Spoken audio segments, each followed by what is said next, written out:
Thank you. My name is Andrew Stoltmann, and I'm Mr. Wingate's attorney. I'm also the president-elect and executive vice president of PIABA, the Public Investor Arbitration Bar Association, the plaintiffs' organization that represents people like Mr. Wingate. Unfortunately, Mr. Wingate is the poster boy for why a fiduciary duty is needed. There are literally hundreds of thousands of Mr. Wingates out there in America who get taken each and every year because there isn't a fiduciary duty. And the concept is so simple. It's simply having financial professionals put their clients' interest ahead of their own. Any other profession, from a doctor, a lawyer, a CPA, that's sacrosanct. You, of course, do that. But the securities industry has fought this thing tooth and nail despite wonderful efforts from the DOL to get this rule through, and now it's effectively being gutted. There are inherent fees and conflicts in the sort of investments that Mr.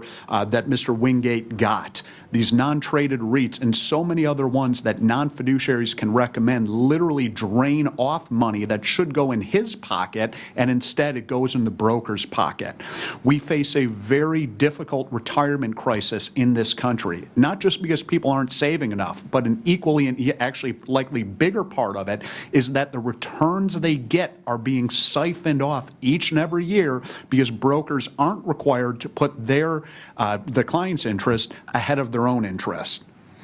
Right now, under the suitability standard, brokers can get away with doing stuff like recommended conflict-laden and fee-laden investments to people like Mr. Wingate.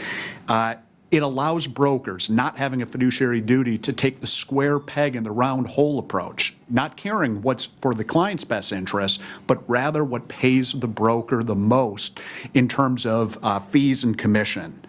The securities industry continues to promulgate repeated lies with respect to this issue. They take the position that, gee, having a fiduciary duty will eliminate choice for small investors.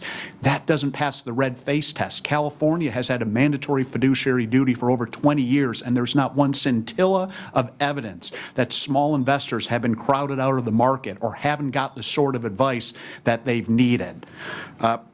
Brokerage firms also aggressively, confusingly advertise their services as fiduciary services. And then when we get into the FINRA arbitration system, they say, well, we're nothing more than mere order takers. We're not fiduciaries.